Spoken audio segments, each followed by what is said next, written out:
सबसे पहला नियम एकादशी व्रत का सबसे पहला नियम है कि आप जिस दिन व्रत करो उसके एक दिन पहले भक्ति का संचार इस हृदय में कर लो।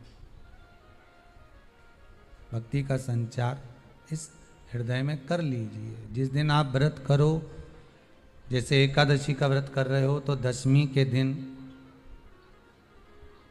शाम का समय जब आवे, रात्रि जब होने लगे, शाम का समय आवे और रात्रि का आप जब भोजन ग्रहण करो तो उस भोजन में कोई ऐसा पदार्थ ग्रहण मत करिए जिस पदार्थ के कारण आपकी एकादशी बिगड़ जाए।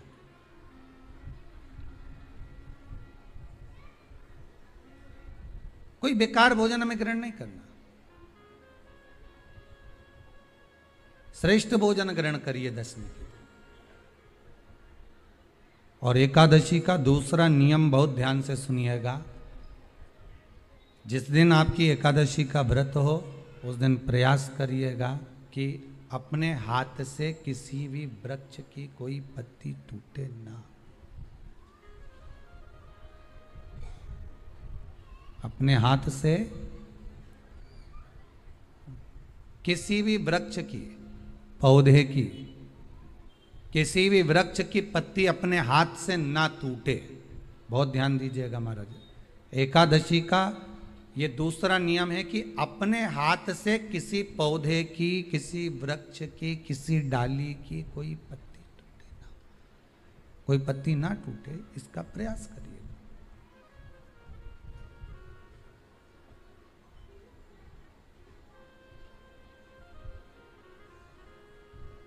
कितना सुंदर व्याख्यान कहा है, कितना सुंदर वर्णन है महाराज कि मात्र एकादशी का व्रत कर लेने पर, मात्र एकादशी का व्रत कर लेने पर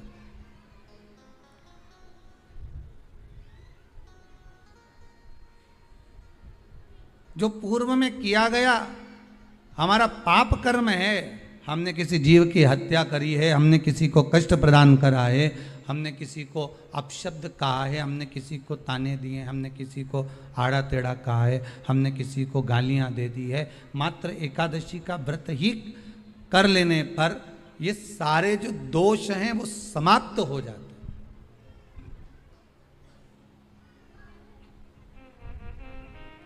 सारे दोष हमारे समाप्ति पर आ जाते हैं।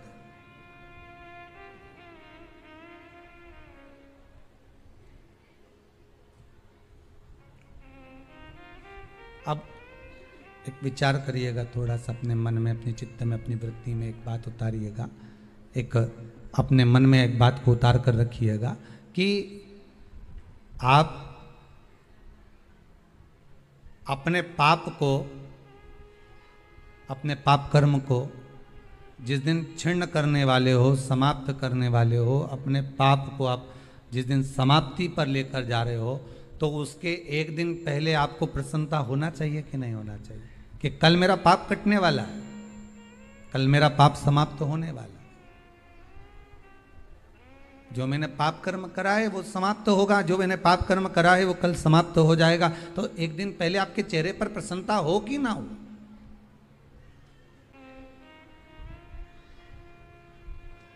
और चेहरे पर वो प्रसन्नता आपके आना चाहिए कि कल मेरा एकादशी का व्रत है, आज दशमी है, कल एकादशी का व्रत है, तो कल मेरी जब एकादशी का व्रत रहेगा तो मेरा ना जाने कितना कितना पाप, कितना कितना असत्य, कितना कितना झूठ, कितना कितना प्रपंच वो समाप्त हो जाएगा। इसमें मुझे प्रसन्नता हो, इसमें मुझे आनंदता हो।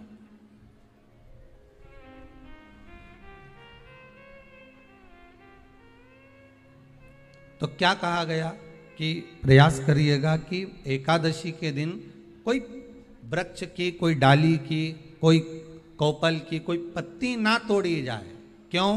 तो कहा अगर उस पत्ती को हम तोड़ देते हैं, वृक्ष की पत्ती को या क्यारे में लगी हुई कोई डाली की पत्ती को हम तोड़ देते हैं तो एकादशी का पुण्य फल प्राप्त नहीं होता।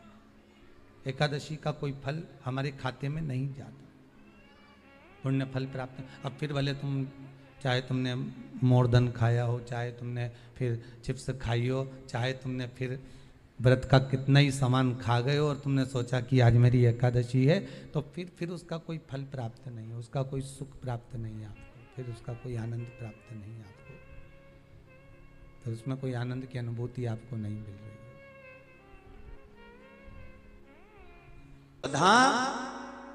गर्भस्थ नारी के गर्भ में बच्चा जब तक रहता है और बच्चे को जन्म देने के बाद नारी उस बच्चेदानी से अगर प्रॉब्लम में रहती है, कष्ट में रहती है, गांठ पड़ जाती है या तकलीफ में आ जाती है, तो स्वधा का नाम लेकर भी शिव जी पे जल चढ़ाकर उसका मात्र आचमन ही कर लेती है, तो नारी को ऑपरेशन की जरूरत नहीं पड़ती, गर्भाशय ठीक हो जाता है, गर्भाशय ठीक हो। स्वधा नाम कोई साधारण सा नाम नहीं है, स्त्रियों के लिए, पुरुषों के लिए। पुरुष वर्ग में भी अगर हर्निया की भी प्रॉब्लम हो गई है और हर्निया हो गया, डॉक्टर बोल रहा है ऑपरेशन करना पड़ेगा, तो कुछ दिन स्वधा का नाम लेकर भगवान शंकर पर जल चढ़ाकर उस जल का आचमन करना प्रारंभ करिए और फिर जांच कराओ कि हर्निया में आराम लगना प्रारंभ हुआ कि नहीं हुआ। यहां तक शास्त्र वर्णन करता है कि आप स्वधा का नाम कोई साधारण नाम नहीं है, ये तो तर्पण शिव महापुराण की कथा में जो आपको मिल रहा है, ये वो औषधि मिल रही है कि जिंदगी बना दे, आपकी जिंदगी सवार है। स्वधा नाम का एक बार सब प्रेम से फिर से बोलिए, हम सुनना चाहते हैं तुम सही बोल रहे हो कि गलत बोल रहे हो। स्वधा आधा सा है, फिर वाह और फिर धा आ की मात सुधा। ये कोई दक्ष प्रजापति की बेटी स्वधा का विवाह पितरों के साथ कर दिया। पितरों का काम केवल एक है, शरीर का निर्माण करना। भगवान आत्मा देता है, शरीर का निर्माण पितृ करते हैं, स्वधा उसको संभालती है, संभालने। और एक बात और याद रखिए जरा, बहुत स्मरण रहे, जिस नारी का बच्चा जन्म लेता है, 2-3 महीना रहता है और मर जाता है, चाहे गर्भ में धड़कन नहीं आती, श्वास नहीं आती, या उसका शरीर डॉक्टर कह देते हैं कि ये हो सकता है माइंड पर असर हो, विकलांग हो या ऐसा हो, उस समय पर भी स्वधा माता का स्मरण करना चाहिए। दक्ष प्रजापति की बेटी स्वधा, पितरों की धर्म पत्नी स्वधा का स्मरण कर कर अगर जल का आचमन किया जाए, शिवजी पे चढ़ा हुआ पानी आचमन किया जाए, तो गर्भ में जो बच्चा होगा उसकी धड़कन वापिस मेरी स्वधा माता लेकर आ सकती है, ये निश्चित है। स्वधा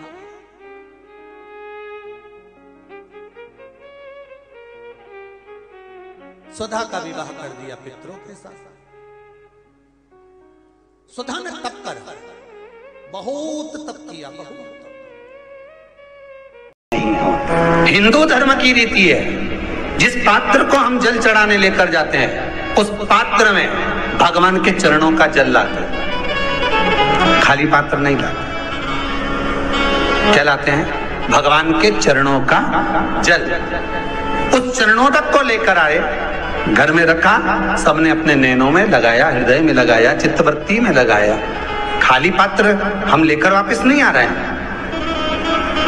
शिव मंदिर में जब जब जाओ, जल चढ़ाने के लिए जाओ, पात्र तुमने शंकर जी को पूरा पानी चढ़ा भी दिया, तो शंकर के चरणारविंद का थोड़ा सा जल पात्र में डाल के भले 2 बूंद लाओ, 4 बूंद लाओ, इतना सा लाओ, पर लाओ और उसको पूरे परिवार के नेत्रों में जब लेकर आए हो चरणों तक, तो लगा। खाली पात्र नहीं लेकर आना। खाली पात्र लाने में ध्यान दीजिए, जब आप पूरा जल समर्पित कर देते हैं, जल समर्पित भी पूरा करना है, भगवान को चढ़ा रहे हो तो पूरा समर्पण होना चाहिए, पूर्ण समर्पण। इसलिए शंकर भगवान को अधूरा समर्पण नहीं, इसलिए श्रीफल भी पूर्ण चढ़ता है। शंकर जी के मंदिर में श्रीफल नहीं फूटता, पूर्ण श्रीफल। बेलपत्री भी पूरी, चावल का दाना भी चढ़ेगा तो आखा, फल भी चढ़ेगा तो आखा, फूल भी चढ़ेगा तो आखा। भगवान को कोई चीज खंडित नहीं चढ़ती, शिव जी को। जल भी चढ़ेगा तो पूर्ण। जिस जल को चढ़ाने के लिए लेकर गए उसको बचा कर नहीं लाना है शिव मंदिर में से, संपूर्ण आदत रहती है, और आपने भी गलती करी होगी, गए होगे, चढ़ा कर भी आए होगे, पूरा पानी भी उंडेल कर आए होगे, चढ़ा भी दिया, छोड़ भी आए, पर लेकर नहीं आए हो। कई लोग गलती कर जाते हैं और फिर बाद में कहते हैं हम तो इतने साल से पूजन कर रहे हैं, भगवान हमारी सुन ही नहीं दिया। तो भगवान के मैं तो तैयार बैठा, पर तू नवा के चली जाए, लेके तो कहीं जाए। तो भगवान थोड़ी ना कहेगा कि तू मेरे पास में आए तो मेरे चरण की रज लेकर जा। भगवान थोड़ी ना कहेगा कि मेरे पास में आकर तू ये लेकर जा। भगवान तो कहेगा मेरे पास में आया है, मांगना कुछ मत, बस मुझे जो स्नान कराया है मेरा चरणोदक लेकर जा, छीट दे पूरे घर में, संपदा भरना मेरा काम। चरण की रज पहुंच गई, वहां संपदा स्वतः पहुंचती, मैं वहां पहुंच जाता हूं। तो चरणों तक ले जा, पर लोग ले जाते हैं, पूजन करते, कलश भी उंडेलते, जल भी चढ़ाते, पर आते समय खाली लेकर आ जाते। भगवान को इतना बुरा लगता, मेरे दरवाजे से खाली जाए, मुझे कितना बुरा लगेगा। जो आए वो भर कर जाए, भले 2 बूंद लेकर आओ, पर उसमें चरणों तक थोड़ा सा लेकर अवश्य। बेटे को खूब पढ़ाओ, मना नहीं है। बेटे को लायक बनाओ, मना नहीं है। पर बेटे को इतना लायक मत बना देना कि वो अपने मां बाप को ही नालायक समझने लगे। बेटे को लायक बनाना, पढ़ाना, खूब पढ़ाना, पर बेटे को इतना लायक मत बना देना कि जिस माँ ने उसको समझाया, जिस पिता ने उसकी एजुकेशन पर खर्च करा, जिस माँ ने उसको पढ़ाया, जिस पिता ने अपनी नौकरी कर कर कर रुपया बचा बचा कर अच्छे कॉलेज में भेजा, जिस माँ ने उसके कपड़े, उसका पहनावा, उसका रहन सहन, जिस माँ ने उसको बना बना कर भोजन खिलाया, जिस पिता ने अपनी पूरी जिंदगी बेटे को एजुकेशन देने में, पढ़ाने में, आगे बढ़ाने में लगा दी, एक दिन बेटा अपने माँ बाप को नालायक समझे, इतना लायक मत बनाना। बेटों को लायक बनाओ, बच्चों को लायक बनाओ, पढ़ाओ, खूब पढ़ाओ, पर संस्कार देकर पढ़ाना। जो बच्चे संस्कार लेकर नहीं पढ़ते, पढ़ते तो हैं पर उनमें संस्कार नहीं होते, तो एक दिन माता पिता को वो नालायक समझने लगते हैं। हमारे मम्मी पापा में तो अकल नहीं है, हमारे पापा तो हर कुछ के देते हैं, हमारी मम्मी तो हर कुछ बोल देती है, हमारी माँ में तो अकल नहीं है, हमारे पिताजी में तो अकल नहीं है। जब तुम्हारे बच्चे तुम्हारे मुंह पर कह दें कि तुम में अकल नहीं, तुम चुप बैठी रहो, तुम में अकल नहीं, तुम चुप रहो, जब तुम्हारे घर के बच्चे बोलने लगे ये शब्द, समझ लेना कि तुमने बेटों को लायक तो बनाया पर संस्कार देकर लायक नहीं बनाया, इसलिए वो तुम्हें नालायक समझ रहे हैं।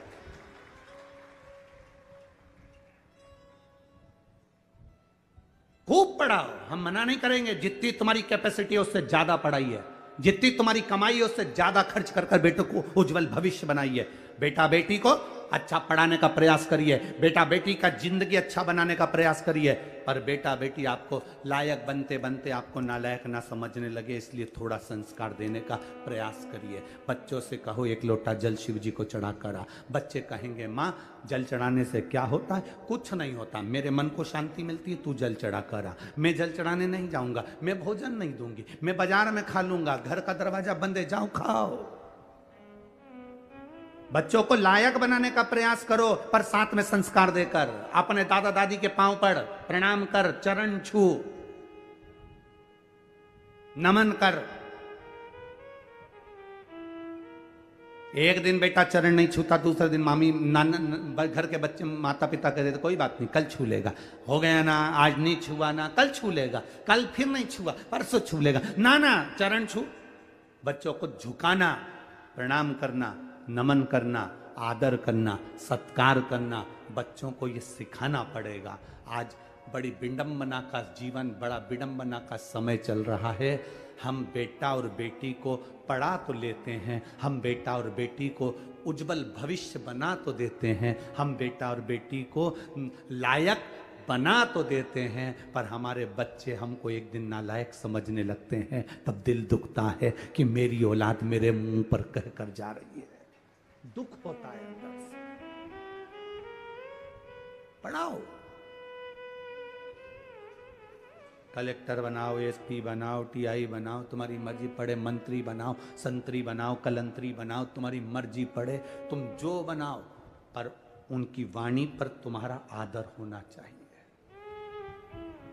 ऊंचे सिंहासन पर बैठकर आदर के शब्द समाप्त नहीं होना चाहिए। उनकी वाणी में तुम्हारा सम्मान होना चाहिए, उनकी वाणी में तुम्हारा आदर होना चाहिए, तुम्हारा सत्कार होना चाहिए।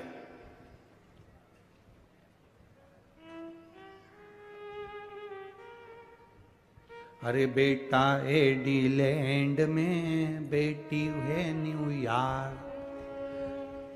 कई माता पिता रायपुर में हमसे कहते हैं, हमने पूछा क्यों साहब कहाँ रहते हो? बस गुरुजी आपकी जो कथा हो रही ना उसके पास में हमारी बिल्डिंग है, हम वहीं सी सेक्टर में रहते हैं। अच्छा सी सेक्टर में कौन सी? तो का बस 8वें मंजिल पर, चौथे मंजिल पर हमारा फ्लैट है। हमने कहा कौन कौन घर में? मेरा बेटा तो वहाँ है और मेरी बेटी वहाँ है। बेटा एडीलैंड में, बेटी है न्यूयॉर्क। और ब्राइट बच्चों के लिए हुआ बुढ़ापा डार। तो काका क्या करोगे, ये रुपया कहाँ धरोगे? बेटा बाहर, बेटी बाहर। तो हमने कहा तुम कौन कौन हो? बस हम दोनों पति पत्नी। कहाँ रह रहे हो? फ्लैट में रह रहे हैं। अच्छा तो तुम दोनों अपने बेटा बेटी के पास क्यों नहीं चले जाते? बस अब विचार तो करा है, पर बेटे के यहाँ एक बार गए थे तो अब वहां पर हमारा मन नहीं लगा तो हम वापिस आ गए। बेटी के यहाँ वहां भी मन नहीं लगा तो हम वापिस आ गए। तुम जब बीमार पड़ते होगे, तकलीफ होती होगी, शरीर में कष्ट होता होगा, या तुम्हारे घर में मेहमान आते होंगे, तो सामान कौन ला कर देता है? तो मैं डॉक्टर को दिखाने कौन जाता है? तो कहती है हमारे पड़ोसी बहुत अच्छे हैं, उनका बेटा है ना, उनकी बेटी है ना, हमको गाड़ी में बिठाकर वो तुरंत डॉक्टर को दिखाने चले जाते हैं। हमने कहा फिर एक काम करना, फ्लैट भी पड़ोसी के बेटे को देकर जाना।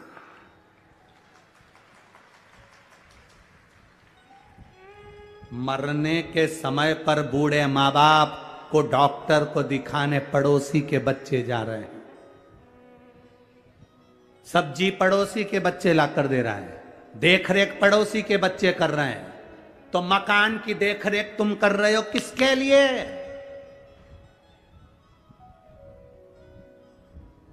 किसके लिए? आसक्ति नहीं जा रही।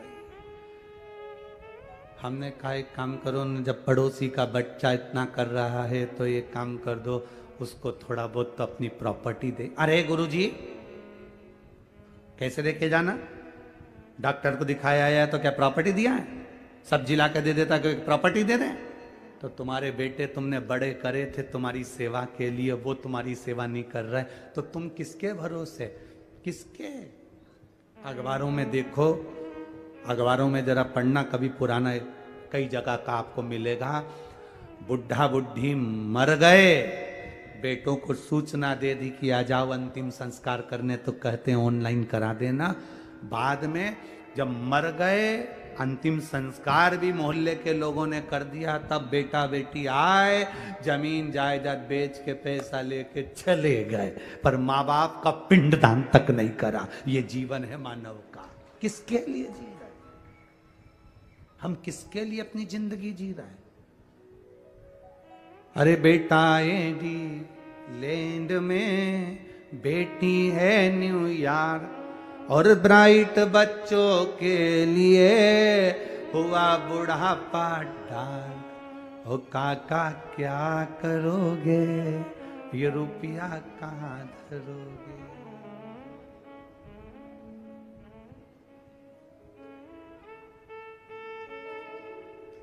केवल ऑनलाइन बच्चों से प्रेम हो गया।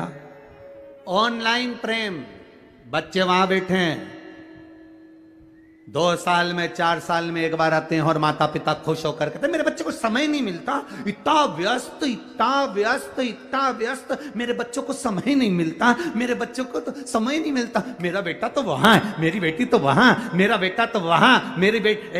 एक चरित्र आता है, एक माँ कुएं से पानी भर रही थी, उसके साथ में 4 माताएं खड़ी थी। एक माँ बोली, बेटा जा रहा था, हाथ हिलाकर बोला माँ हाय। स्कूल जाते जाते मेरी माँ ने कहा मेरा बेटा सीबीएसई कोर्स से पढ़ाई कर रहा है। दूसरा बेटा जा रहा था, माँ को हाथ हिलाकर बोला माँ जा रहा हूं, जा। मेरा बेटा अंग्रेजी स्कूल में पढ़ रहा है।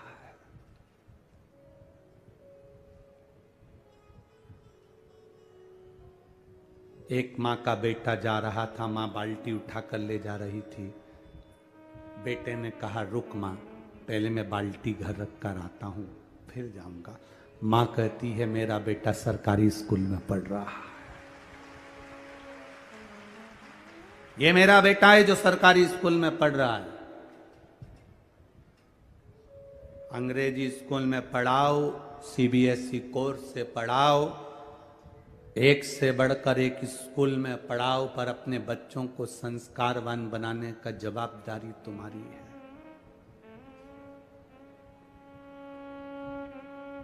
क्या करोगे बाद में? क्या करोगे?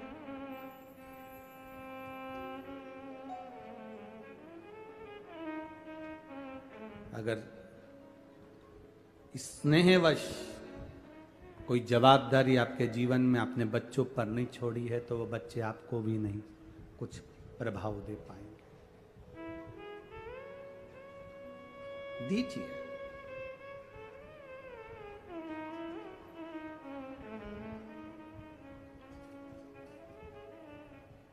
अपने बच्चों को प्रबल बनाने के साथ में हम कहें लायक बनाओ, और आपको नालायक ना समझे। वो होप पढ़ाओ, बच्चों को एक काम जरूर सिखाओ, जाओ शिव के मंदिर जाओ, थोड़ा बहुत झुकोगे, प्रणाम करोगे, नमन करोगे, मंदिर तक जाओगे, अपने संस्कारों को, अपने धर्म को भूल नहीं पाओगे।